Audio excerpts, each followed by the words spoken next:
آج کل ہر پاکستانی کی زبان زدیام ایک ہی بات ہے کہ پاکستان ڈیفالٹ یا دیوالیہ ہو رہا ہے۔ اس ویڈیو میں ہم آپ کو بتائیں گے کسی ملک کا ڈیفالٹ کرنا اور دیوالیہ ہونا کسے کہا جاتا ہے، اور اگر کوئی ملک دیوالیہ ہو جائے تو اس کے نقصانات کیا ہوتے ہیں۔ ایک سادہ سی مثال بیان کرتا ہوں۔ اگر کوئی شخص بینک سے گاڑی 1 سال پر لیتا ہے اور وہ ہر مہینے ریگولر اس کی قسط جمع کروا رہا ہے، لیکن سال یا 1.5 سال بعد وہ اپنی گاڑی کی قسط جمع نہ کروا سکے اور بینک والے اس کو لیگل نوٹس بھی بھیج دے، تو وہ بندہ بینک والوں سے مزید ٹائم مانگتا ہے، جسے بینک والے قبول کر لیتے ہیں اور انٹرسٹ ریٹ بڑھا کر نیا پلان بھی جاری کر دیتے ہیں، اور وہ بندہ پھر بھی اپنی اقساط ادا نہ کر سکے تو اسے ہم کہیں گے فلاں بندہ ڈیفالٹ کر گیا ہے یا دیوالیہ ہو گیا ہے۔ ایسی صورتحال میں بینک عدالت کے ذریعے اس بندے کی پراپرٹی وغیرہ کو قبضے میں لے کر سیل کر دیتا ہے اور اپنی رقم پوری کر لیتا ہے۔ اسی طرح اگر ہم ان اداروں یا ملکوں کے پیسے ادا نہ کریں جن سے ہم نے ادھار لیے ہوئے ہیں تو ہمارا ملک دیوالیہ ہو جائے گا۔ اگر کسی ملک نے کسی مالیاتی ادارے یا کسی ملک سے قرضہ لیا ہوا ہے اور وہ اپنی اقساط ٹائم پر ادا نہ کر سکے اور نئے بیل آؤٹ پیکج کی ڈیمانڈ کرے اور قرض یا قسطوں کی ادائیگی میں وقت مانگے اور پھر وقت آنے پر پھر قسط کی ادائیگی نہ کر سکے تو ایسا ملک ڈیفالٹ کر جائے گا۔ اسٹیٹ بینک آف پاکستان میں اس وقت $7 ارب کے ریزرو بقایا رہ چکے ہیں، جن میں $3 ارب سعودیہ، $2 ارب چائنا کے پڑے ہوئے ہیں، اور یہ ملک کسی وقت بھی اپنے ڈالر نکلوا لیں تو پاکستان ڈیفالٹ کر سکتا ہے۔ لیکن اس میں اتنا پریشان ہونے والی بات نہیں ہے۔ دنیا میں 147 ایسے ممالک ہیں جو ڈیفالٹ کر چکے ہیں۔ ان میں سے اکثر ممالک دوبارہ بہترین معاشی پالیسیوں کی بدولت نہ صرف اپنے پاؤں پر کھڑے ہوئے ہیں بلکہ بہترین معیشت بن کر بھی ابھرے ہیں، جن میں میکسیکو 1994 میں ڈیفالٹ کر گیا تھا اور رشیا 1998 میں، آئس لینڈ 2008 میں اور گریس 2012 میں ڈیفالٹ کر گیا تھا۔ اس کے علاوہ یوکرین، ارجنٹینا اور لبنان وغیرہ بھی ماضی قریب میں ڈیفالٹ کر چکے ہیں۔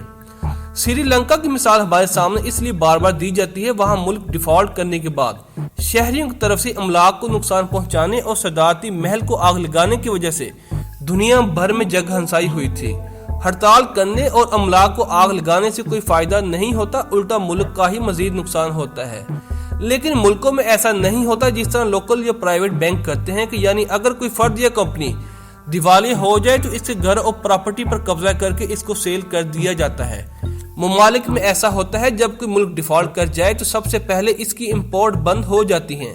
مثال کے طور پر ہمیں وہ ممالک جو تیل، خوردنی آئل، لگژری آئٹم، زرعی اجناس یا اس طرح کی جو بھی چیزیں ہم باہر سے منگواتے ہیں ادھار پر ہمیں وہ ملنا بند ہو جائیں گی۔ بعض ممالک میں غذائی بحران پیدا ہو جاتا ہے، لیکن الحمدللہ پاکستان زراعت میں کافی حد تک خود کفیل ہے۔ یہاں دوسرے ملکوں کی طرح لوگ بھوکے نہیں مر جائیں گے، لیکن ہمیں بڑی امید ہے پاکستان ڈیفالٹ نہیں کرے گا اور نہ ہی ایسے حالات پیدا ہوں گے۔ لیکن یہودی مالیاتی ادارے اور پاکستان کے دشمن ممالک یہ چاہتے ہیں کہ پاکستان ڈیفالٹ کر جائے اور ہم اس کے جوہری اثاثوں کے خلاف پروپیگنڈا شروع کر دیں۔ پاکستان آسانی کے ساتھ ڈیفالٹ کرنے سے بچ سکتا ہے۔ ہم IMF کی منتیں کر رہے ہیں کہ ہمیں $2 بلین ادھار دے دے، اور وہ پاکستان پر مزید کڑی شرائط لگا رہا ہے، اور دوسری طرف باہر کے ملکوں میں رہنے والے اوورسیز پاکستانی آسانی کے ساتھ ایک مہینے میں اتنی ریمیڈنس بھیج سکتے ہیں جس سے ہمارا ملک ڈیفالٹ کرنے سے بچ جائے گا۔ اور دوسری طرف پاکستان کے دوست ممالک ہیں جن کے مفادات پاکستان کے ساتھ مشترکہ ہیں، وہ پاکستان کو ڈیفالٹ نہیں کرنے دیں گے، لیکن اس بار وہ ممالک بھی پاکستان کو ہاتھ نہیں پکڑا رہے، کیونکہ پاکستانی سیاستدانوں کو یہ وتیرہ بن چکا ہے کہ وہ ہر سال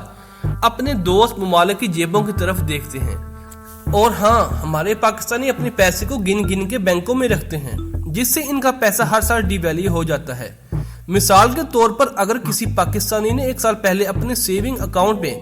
10 لاکھ پاکستانی روپیہ جمع کروایا تھا، جو اس وقت امریکن ڈالر 6200 بنتے تھے، لیکن 1 سال بعد جب ڈالر کا ریٹ 230 یا 240 پر چلا گیا تو یہی $6200 پاکستانی روپیز میں 15 سے 16 لاکھ بنتے ہیں، جس طرح سے آپ کا پیسہ ڈی ویلیو ہونے سے بچ جائے گا۔ اور دوسری بات، اپنی سیونگ گولڈ میں کیا کریں، کیونکہ ہر سال گولڈ کا ریٹ 25 سے 30% تک بڑھ جاتا ہے،